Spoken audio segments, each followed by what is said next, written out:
Դու այդ ամենը անում ես հատուկ եւ այն քո այսպես ասած այդ խմբի երիտասարդները որոնց թվում է թե իրենք փրկել են Հայաստանը պարզվում է իրենք որ չլինեին պարզվում է Հայաստան չէր լինելու ավելի լավ է դուք չլինեիք որպեսզի Հայաստանը շատ ավելի լուրջ ձևով կարողանար զարգանալ այո եւ Արցախը լիներ հիմա գանք 3 հրապարակեց ինչ-որ փաստաթղթեր բանակցային խնդրեմ այս մասով պարոն Սարգսյան որովհետեւ խորքային տիրապետում եք ինչ փոխանցեք այսօր եւ ինչու այս փուլում ինքը հրապարակեց այդ փաստաթղթերը արդյոք որևէ նոր մեծ աղետ է նախապատրաստվում հայ ժողովրդի գլխին Ուրեմն սկսենք նրանից որ այնտեղ որևէ գաղտնի փաստաթուղթ չկա Պարզ Երկրորդը այդ փաստաթղթերով ես իհարկե մասնակից եմ եղել եւ հիմա կասեմ որոշակի բաներ այդ փաստաթղթերով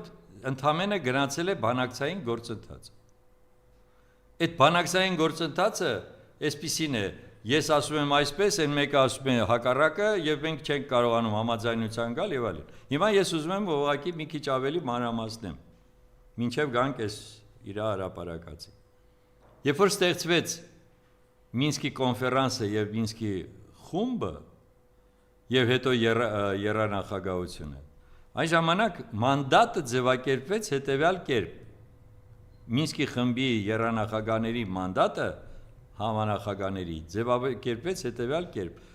կարողանալ հաշտեցնել հակամարտող կողմերին խնդրում եմ պատկերացրեք ինչ է ասում հաշտեցնել ոչ թե լուծել հիմնահարցը այլ այս պահին այս փուլում հաշտեցնել այսինքն բերել մի իրավիճակի երբ որ կողմերը կոմպրոմիսային քայլեր կանեն եւ կհամաձայնվեն գոնե այլևս հակամարտություն չանել հետո տեսնենք ինչ կարելի առաջարկել որտեղ սա է եղել իրենց մանդատը դրանից ավել իրենք այդ պահին ոչինչ չէին կարողանել դրանից ելնելով էր որ իրենք ներկայացնում էին համապատասխան առաջարկ փաստաթղթային ձևով կողմերը քննում էին այդ փաստաթուղթը ընդունում էին այսինչը կամ այսինչը չէին ընդունում եւ սկսվում էր բանակցությունները Իդեպ ես ուզում եմ ասեմ որ դա եղել է նաեւ զուգահեռ այդ բանակցությունները բացի նրանից որ եղել է Մինսկի խմբի ուրեմն շրջանակում եւ համանախագահների եւ ելի նորից ուզում եմ շեշտեմ որ Այդ պարագայում, երբ որ գալիս էին համանախագահները եւ այդ առաջարկը դուր չէր գալիս հայկական կողմին, հայկական կողմը հստակ ասում էր, որ դա մեզ համար ընդունելի չի։ Նորից ուզում եմ ասեմ, որպեսզի այն անգրագետ, այսպես ասած, իրենց գրագետի տեղ դրածները ԿՊ-ից հասկանան, երբ որ առաջարկվել էր անգամ ուրեմն ընդհանուր պետություն, կրկնում եմ, այդ ժամանակ ես եմ եղել նախագահի խորհրդական եւ ես պաշտոնական հայտարարություն եմ արել իրավունք ստանալով նախագահից, որ մենք ընդամենը ընդունում ենք որպես հիմք բանակցություններ սկսելու, որտեղ բանակցությունները չէր գնում, որովհետև Լևոն Տեր-Պետրոսյանի հրաժարականից հետո դեռ այսպիսի մի հատ իրավիճակ էր, բանակցություններ չկար։ Մենք պատրաստ ենք հիմք ընդունել որպես բանակցություններ սկսելու համար, ընդամենը, բայց որովհետև գիտեինք, որ նաև Բաքուն հրաժարվելու է, հրաժարվեց մյուս օրվանից եւ այլևս այդ փաստաթղթին մենք չենք մոտեցել։ Այդ փաստաթուղթը չի քննարկվել։ Ավելորդ ձեզ մի ոգևորեք։ Հիմա երկրորդը։ Երբ որ ուրեմն 2001 թվականին ես եւ մի շարք մեր այստեղի փորձագետներ հրավեր ստացանք մասնակցելու Դարտմության կոնֆերանսի շրջանակում կազմակերպվող Մերձ Մոսկովյան ուրեմն Սնիգիրիում հանդիպումների եւ քննարկումների ադրբեջանական հանրության կողմի հետ։ Կազմակերպիչները ուրեմն Միացյալ Նահանգների նախկին փոխ արտգործնախարար այն ժամանակ պետքարտուղարի տեղակալ ներողություն Հարոլդ Սոնդերսն էր իր խմբով եւ ռուսական կողմից Վիտալի Նաումկինը, որը հիմա ակադեմիայի ակադեմիկոս, Ռուսաստանի ակադեմիկոս, Արևելագիտության ինստիտուտի երկար տարիների ուրեմն տնօրեն, հիմա գիտական ղեկավար է ինստիտուտի։ Մենք ուրեմն ունեցել ենք 6 տարվա 11 ռաունդ կոչված հանդիպումներ։ Եվ ես սա ուզում եմ մի փոքր ավելի մանրամասնեմ, որպեսզի ձեզ համար պարզ լինի, թե ինչպիսի գործողություններ էին ընթանում, որպեսզի հաշտեցնեն ժողովուրդներին։ Այդ միակ ֆորմատն էր, որտեղ նաև ներկայացված էր առանձին Լեռնային Ղարաբաղի Հանրապետության պատվիրակությունը, որի կազմում էին պրոֆեսոր Մանասյանը, Ռուբեն Զարգարյանը, մեր ներկայացուցիչը Մոսկվայի ուրեմն ներկայացությունում, շատ խելացի եւ շատ պատրաստված անձ, Մաքսիմ Միրզոյանը, Դավիթ Բաբայանը, որը այսօր ցավոք սրտի Բաքվի բանտում է, եւ այլն, մի շարք մեր ուրեմն հայրենակիցները։ Մեր կողմից էլ ներկայացված են եւ այդ պարագայում 1-2 ուրեմն այդ ռաունդից հետո ես ստացվեց, որ ես ուրեմն կազմակերպիչներ առաջարկեցին, որպեսզի ես համակարգեմ հայաստանյան պատվիրակության գործողությունները, պարոն Մանասյանը Արցախի ուրեմն պատվիրակության գործողությունները, Ադրբեջանի կողմից ուրեմն դա նախկին արտգործնախարար Տոֆիկ Զուլֆուգարովն էր։ Հիմա տեսեք, երբևիցե որևէ հարցում հայկական կողմը որևէ խնդիր չի զիջել, որովհետև մենք բերում էինք փաստարկներ, նրանք ընդամենը աղերսում էին, թե մեր տարածքները հետևեք։ Այնքան մեր ուրեմն հոգիներս կերան, որ ես ասեցի, լավ, ուզում եք տարածքների հարցը քննարկենք, շատ բարի։ Բերեք դրենք այդ տարածքների խնդիրը։ Դուք ասում եք մեզ վերադարձեք այսինչ տարածքները, մենք էլ ձեզ ասում ենք տարածքների հարցը առանձնացնում ենք։ Համաձայնենք։ Ինչպես եղավ, որ մենք հայկական կողմը ունի եւս 7 ուրեմն շրջան, որը ազատագրավել է, որովհետև դրանք եղել են նաև պատմական հայկական տարածքներ։ Ակնա, Քարվաճար, այդ 7 շրջանները իրենց անունները հայկական են, հա։ Ուրեմն ո՞նց եղավ։ Դուք ագրեսիա արեցիք մեր ժողովրդի նկատմամբ, Արցախի ժողովրդի նկատմամբ, հայերը միավորվեցին, ստեղծեցին բանակ, պատասխանեցին ձեզ եւ հաղթեցին։ Այո։ Մեր սխալը եղել է նա, որ 94 թվականին, երբ որ դուք աղերսում եք, որպեսզի ուրեմն լինի հրադադար, հայկական կողմը չպահանջեց եւ չստիպեց, որպեսզի դուք համաձայնվեք, որ Արցախը այլևս ադրբեջանական տարածք չի։ Դուք պետք է նաև դա ընդունեիք, որ դրանով ամեն ինչ ավարտվեր։ Ցավոք դա չի եղել։ Բայց հիմա մենք ձեզ ասում ենք, եթե տարածքների խնդիրը, ուրեմն ազատագրված տարածքները 1, Շահումյանը, Գետաշենը, Մարտունաշենը կվերադարձնեք, Մարտակերտի եւ Մարտունու համապատասխան են տարածքները, որը մնացել է ձեր օկուպացիայի տակ, նույնպես այդ հարցը պետք է դնենք որպես տարածքների վերադարձ եւ նաեւ Նախիջևան։ Երբ որ ես ասացի Նախիջևան, դրանք բոլորը տեղից դռան, թե ոնց թե Նախիջևան։ Այո, Նախիջևան, որովհետև դուք անգամ են տխրահռչակ, ուրեմն երկու պայմանագիրը, Մոսկվայի եւ Ղարսի պայմանագրերը, խախտել եք։ Ինչպես եք խախտել։ Ղարսի պայմանագրում գրված է, որ դուք ստանում եք Նախիջևանը որպես պրոտեկտորատ, այսինքն դուք հովանավորյալ եք։ Ինչ եք արել դուք։ Դուք վերցրել եք եւ այդ տարածքը, այդ ինքնավար հանրապետությունը դարձրել եք Ադրբեջանի անկախտելի մաս, որի իրավունքը չունեք։ Դուք բացի ամենից հայկական բոլոր մեր ուրեմն անվանումները վերացրել եք։ Դուք մեր ամբողջ մշակութային ուրեմն հետքերը վերացրել եք։ Հիմա դուք եկել կանգնել եք, ասում եք մեզ տարածքներ վերադարձրեք։ Մենք դրանով դրանց բերանը փակեցինք, հասկանում եք։ Եվ խոսքը երբ որ գնում էր նրա մասին, որ եթե մեր մոտեցումը, պաշտոնական մոտեցումը լիներ այդպիսին, նրանք որևէ կերպ այդ շրջանակում չէին կարողանալու շարունակել։ Որովհետև շատ պարզ բան էր։ Եթե ուզում եք, որպեսզի դուք ինչ-որ մի տարածք վերադարձնեք կամ ստանաք, որ մենք ձեզ նվիրենք, ապա դուք պարտավոր եք վերադարձնել այս ամբողջը։ Եվ այդ պարագայում ստացվում էր հետևյալը, որ մեզ հաջողվեց այդ 11 ռաունդի ընթացքում ստեղծել, այսպես ասած, рамочное соглашение, այսինքն համաձայնագիր, որը կոնցեպտուալ լրիվ ուրիշ մոտեցում ուներ։ Լրիվ ուրիշ մոտեցում։ Ես պատրաստ եմ այդ տպագրեմ, որպեսզի բոլորը դուք իմանաք, երեք Լարիսա Ալավերդյանը ինձ ուղարկեց Ռեգնումում տպագրված 2005 թվականի իմ եւ Դավիթ Բաբայանի հետ իրենց հարցազրույցը, կազմակերպած հարցազրույցը։ Եվ ես ձեզ ասում եմ, այնտեղ այդ շրջանակային համաձայնագիրը նույնպես տպագրված է եւ կարող եք կարդալ, եւ մենք դրանից հետո, երբ որ դա արդեն ստացվեց եւ ադրբեջանական կողմը ստիպված եղավ համաձայնվելու այդ պահին, մենք կազմակերպեցինք համանախագահների, այսինքն Հարոլդ Սոնդերսի եւ Վիտալի Նաոմկինի եւ իրենց խմբերի այցելությունը Հայաստան։ Ինչ եք կարծում, ինչպես դա, տեսեք, շատ-շատերը ընդհանրապես տեղյակել չեն, որովհետեւ այդ օրվա ղեկավարությունը ընդհանրապես չուզեցավ էլ նրանց հետ հանդիպել։ Մենք գալիս էինք այդ ամեն մի, ուրեմն, որովհետեւ մենք ընդդիմադիր էինք, վերադառնում էինք, մեզ չէին էլ ասում, թե մի հատ եկեք տեսնենք ինչ եք արել այնտեղ։ Ինչ եք բանակցում։ Իսկ մենք հաստատեցինք հետո։ Երբ որ ես պարոն Սոնդերսին դիմեցի, ասեցի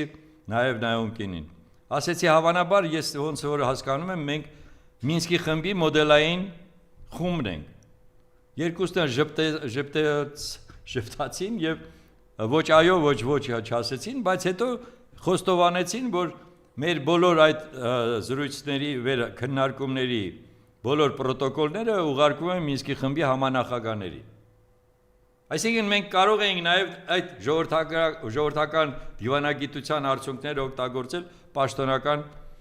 բանակցությունների ընթացքում։ Հիմա ես վերադառնում եմ արդեն ինչու համար եմ ես ամեն ասում, որ պարզ լինի, որ այդպես միանշանակ չի եղել։ Բացի դրանից մենք վարել ենք շատ հետաքրքիր քաղաքական գիծ։ Հեսա կասեմ ինչու եմ սա հիշատակում։ 1996 թվականի հունվարին, փետրվարին մեր կուսակցությունը, Հայաստանի դեմոկրատական կուսակցությունը առաջարկով հանդես եկավ եւ ստեղծվեց ի պաշտպանություն Լեռնային Ղարաբաղի Հանրապետության կազմկոմիտե, որը պետք է հրավիրեր համահայկական կոնգրես, որպեսզի մենք հայությունը ընդհանուր մի դիրքորոշմամբ հանդես գար եւ ասեր, որ ինչու է Արցախը հայկական, պատմական, իրավական բոլոր փաստարկները ներկայացնելու։ Մենք այդ ընթացքում ստեղծեցինք Ղարաբաղյան իրավական, ուրեմն այդ փաթեթը, դա ուղղակի առելի աշխատանք էր նաեւ։ Եվ դիմեցինք Լևոն Տեր-Պետրոսյանին, ասելով հետևյալը, որ եկեք մենք համահայկական այդ համաժողովը հրավիրենք եւ տանք համընդհանուր մի դիրքորոշում, որից հետո դուք որպես պետության ներկայացուցիչ ղեկավար, երբ որ գնում եք բանակցություններին եւ եթե ձեզ վրա ճնշում է գործադրվում, այդ դեպքում դուք կարող եք ասել, որ տեսեք իմ ժողովուրդը արդեն այսպեսի ինձ դիրքորոշումը հաստատել է, ես այլևս դրանից հեռանալու իրավունքը չունեմ։ Այդ ժամանակվա նրա գլխավոր խորհրդականն էր Լիպարիցյան, ուրեմն այդ անձը, որը հիմա այսօր էստեղ է նորից, որը այսպես քրիտիկական պահերին մեկ էլ հանգարց հայտնվում է Հայաստանում։ Ես այսօր հիմա ուզում եմ ձեզ ասեմ, որ Ժիրայր Լիպարիցյանը եկել էր Հայաստան, որպեսզի պաշտպաներ Պոլ Գոբլի ծրագիրը։ Հանդես էր գալիս այդպիսի դիրքորոշումներով։ Գիտեք ինչ ասեց մեզ մեր դիմումին պատասխան։ Զանգ տվեց ինձ եւ ասեց. մենք նպատակարար չենք գտնում համահայկական համաժողով հրավիրելը։ Ասեցի ինչու։ Այդպես։ Ես բառացի ասում եմ այն ինչ որ եղել է։ Եթե դուք շահագրգիռ էիք, նույն կոնկրետ այդ անձին եմ ասում, որպեսզի հայությունը կարողանար գոնե այս հարցում այնքան միավորված լիներ եւ ունենար ընդհանուր դիրքորոշում, որի հետ հաշվի պիտի նստեին ամբողջ միջազգային հանրությունը, ինչու խանգարեցիք այդ process-ին։ Եվ այսպես եղել են այդպիսի դրվագներ, որոնք թույլ չեն տվել, որպեսզի մենք իրականացնենք այն, ինչ որ կարելի էր միանգամից փորձել։ Ես ասի 94 թվականին պարտադիր պետք էր պահանջել, որտեղ նույն Տոլֆիկ Զուլֆուգարովը ինձ հարց տվեց, ասեց ինչ եք մեզ հետ բանակցում։ Հաղթած կողմ եք։ Ես հարցրեցի, ասի որ դուք հաղթեիք հանգարց։ Մեզ հետ բանակցելու եք, ասեց ոչ։ Հիմա տեսեք ինչ են անում իրենք։ Մեզ հետ չեն բանակցում, մեզ թելադրում են։ Եվ հիմա այն ժամանակ, եթե մենք 94 թվականին պահանջեինք եւ հաստատեինք, որ Ադրբեջանը այն ժամանակ պատրաստ էր այդպիսի ուրեմն որոշումներին, որովհետեւ իրենց գլխի վրա կախված էր Եվլախի գրավումը։ Եթե այդ պահին Եվլախն էլ գրավեին հայկական ուրեմն զորքերը, դրանք ուղղակի կործանվում էին։ Եվլախը ամբողջ երկաթգծային ամբողջ այդ բանն է, կենտրոններից մեկն է։ Էլ չեմ խոսում են մնացած բոլոր հարցերի մասին, թողնենք հետո։ Այսպիսի իրավիճակ հիմա, բայց ես ինչն եմ ուզում ասեմ, բայց այդ բոլոր սխալների հետ մեկտեղ Հայաստանի որևէ ղեկավար, սկսած առաջին, երկրորդ, երրորդից, երևի երբևիցե իր մտքում չի ունեցել, որ Արցախը պետք է հանձնել Ադրբեջանին, կամ որևէ ձևով թույլ տալ, որպեսզի Ադրբեջանը մեզ վրա այդպիսի մատ թափ տա։ Չի եղել հիմա դա, փաստ։ Եթե անգամ որևէ մեկի մտքով ինչ-որ բան է անցել, ապա եղել է շատ ամուր կազմը, որը որևէ ձևով դա անհնար կպատկերացներ։ Հիմա այսօրվա այս փաստաթղթերը, որ տպագրում ես, փաստը մնում է փաստ։ Մինչև քո գալը հայկական կողմը հաղթող է եղել, մինչև քո գալը հայկական կողմը եղել է որոշակիորեն թելադրող եւ բանակն էլ ուժեղ, երբ որ դու ես եկել, ասել ես ես զրոյից եմ սկսում։ Այդ դեպքում միջազգային այդ կառույցը, որը կոչվել Մինսկի խումբ, ես արդեն մի անգամ դա ասել եմ, հիմա էլ եմ կրկնում։ Այդ ժամանակ մարդիկ ասեցին սպասի։ Ուրեմն մենք այսքան տարիներ ներկայացնենք, այսքան գործ ենք արել, լավ թե վատ։ Հիմա եկել ենք ասում ենք, եւ ինչ էր այդ վերջի փաստաթղթերի մեջ։ Խոսքը գնում էր նրա մասին, որ անգամ եթե կիսատ պրատ էր հաստատվում ուրեմն Արցախի անկախությունը, բայց հստակ գրված էր, որ ինքը ստանում է ժամանակավոր կարգավիճակ, որը իրեն հավասարազոր է դարձնում միջազգային սուբյեկտին, չճանաչված միջազգային սուբյեկտին, եւ որից հետո կլիներ հանրակրվե եւ այլն։ Մենք դեմ էինք այդ բանին, բայց հարցը նա է, որ անգամ այդ պարագայում այնտեղ չի եղել, որ Արցախը որևէ իրավունք չունի եւ պետք է մնա Ադրբեջանի կազմում։ Եթե այդպես լիներ, ձեր խելքով, դուք ո՞նց եք պատկերացնում, կաշխատեր Մինսկի խումբը, համանախագահները, 3 հզոր պետությունների ղեկավարները կզբաղվեին այդ հարցով։ Եթե նրանք գտնում էին, որ դա պետք է մնա Ադրբեջանի կազմում, էլ ինչի համար էին գնում բանակցությունների։ Էլ ինչ էին բերում մեզ իրար հետևից ասում եք, այս հարցը սենց անենք, այն հարցը այնպես անենք։ Ձեր կարճ խելքով այդքանն էլ չեք հասկանում։ Հիմա էլ փորձում եք ասել, որ դուք ուրեմն ստացել եք ամեն ինչը վատ վիճակում, նրանք են հանձնել, ի՞նչն են հանձնել։ Հանձնող ասում է, հանձնողը նրանք են։ Ոնց ես պատկերացնում։ Նրանք որ հանձնացել էին, դու այլևս ինչ գործ ունեիր Արցախի հարցում եւ ինչի պիտի պատերազմ լիներ։ Եվ այս բոլոր հարցերի հետ կապված արդարացում չկա։ Չկա, որովհետև այն գործողությունները, որ արվել են, ես նորից ուզում եմ հիշեցնեմ մեր հանրությանը, որը չգիտես ինչու միայն խոսում է եւ մեր ուրեմն այդ ընդդիմադիրներին, որոնք միայն ու միայն վերհիշում են ուրեմն հոկտեմբերի 19-ին Պուտինի արած հայտարարությունը։ Ինչու չեք ուզում հիշեք, որ անգամ 7 օր անց ամսի 4-ին, հոկտեմբերի 4-ին Նարիշկինը հայտարարություն արեց, դիմեց, դա դիմում էր, որ Թուրքիան, կրկնում եմ, Թուրքիան Սիրիայից իր տարածքով 2000 գրոհայիններ, տերորիստներ տեղափոխել է Լեռնային Ղարաբաղի տարածք։ Ինչ է դա նշանակում։ Գոնե մի քիչ որ դիվանագիտությունը հասկանում եք, պետք է իմանաք ինչ էր դա նշանակում։ Նշանակում էր Նիկոլ Փաշինյան, դիմի մեզ, մենք մեկը ուզում ենք լինենք այնտեղ, մենք գնանք կանգնեցնենք այս պատերազմը։ Սա էր դիվումի իմաստը, որովհետև միջազգային տերորիստների դեմ կարելի է գործողություն կազմակերպել ցանկացած տարածքում։ Այդպիսին է միջազգային իրավունքը։ Ինչպես արվեց ամերիկան Ալ-Քայդայի դեմ։ Բա ինչի՞ չարձագանքեցիք։ Բա ինչի հետո չասեցիք, դրանից հետո խոսեցին մի շարք մարդիկ ընդཐུպ Լավրովը։ Այդ ինչի՞ ձեզ խուլի տեղ դրեցիք։ Չէ՞ որ կարելի էր ամսի 4-ից 6-ը արդեն կասեցնել այդ պատերազմը եւ փրկել մեր երիտասարդների կյանքը, փրկել մեր տարածքները։ Այս ամբողջը եղել է, չէ՞։ Հո չենք մոռացել։ Կամ 10 ամիս Արցախը լինելով բլոկադայի մեջ, ինչ եք արել դուք որպես իշխանություն պաշտպանելու ձեր հայրենակիցներին։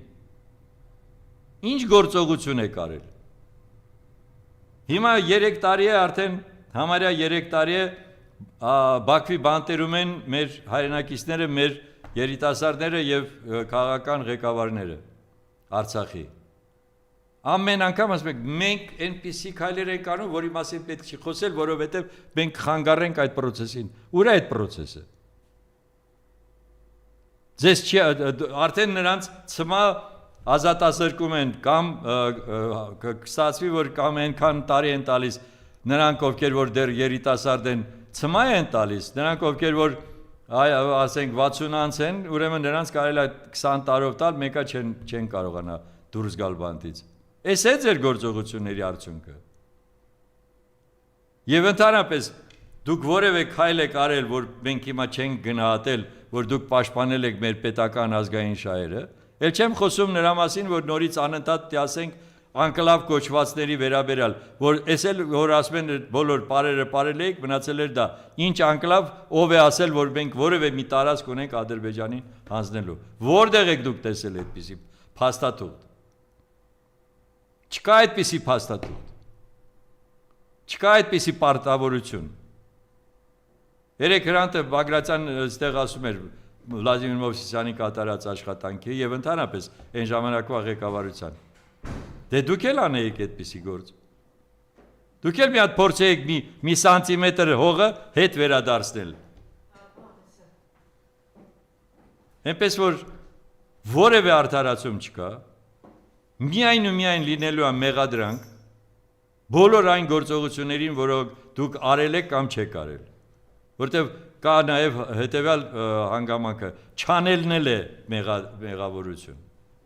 Այն ինչ որ դուք պարտավոր եք անեք, չեք արել։ Հիմա էլ անում եք այն ինչ որ չի կարելի անել։